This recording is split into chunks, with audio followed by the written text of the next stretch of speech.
ନୟାଗଡ଼ ପଞ୍ଚାୟତ ସମିତି ସମ୍ମିଳନୀ ଗୃହରେ ନୟାଗଡ଼ ପୁସ୍ତକ ମହୋତ୍ସବର ପ୍ରସ୍ତୁତି ବୈଠକ ଅନୁଷ୍ଠିତ ହୋଇଯାଇଛି।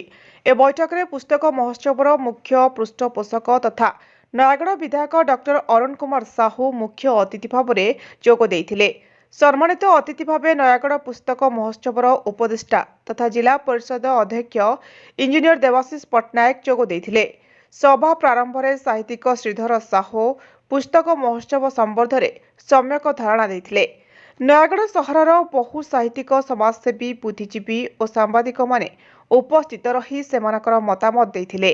ଆସନ୍ତା 24 ତାରିଖରୁ 28 ତାରିଖ ପର୍ଯ୍ୟନ୍ତ ନୟାଗଡ଼ ଷ୍ଟାଡିୟମରେ ଅନୁଷ୍ଠିତ ହେଉଥିବା ଜିଲ୍ଲା ମହୋତ୍ସବ ଓ ପଲ୍ଲିଶ୍ରୀ ମେଳାରେ ନୟାଗଡ଼ ପୁସ୍ତକ ମହୋତ୍ସବ ଅନୁଷ୍ଠିତ ହେବ ବୋଲି ନିଷ୍ପତ୍ତି ନିଆଯାଇଥିଲା। 5 ଦିନ ଧରି ଏ ପୁସ୍ତକ ମହୋତ୍ସବ ଅନୁଷ୍ଠିତ ହେବ। 25 ତାରିଖରୁ 28 ତାରିଖ ପର୍ଯ୍ୟନ୍ତ 4 ଦିନ ଧରି ଦିନ 11ଟା ସମୟରୁ ବିଭିନ୍ନ ଅନୁଷ୍ଠାନ ପକ୍ଷରୁ ସାହିତ୍ୟ ସଭା ଓ ଆଲୋଚନା ଚକ୍ର ଅନୁଷ୍ଠିତ ହେବା ପାଇଁ ନିଷ୍ପତ୍ତି ନିଆଯାଇଛି।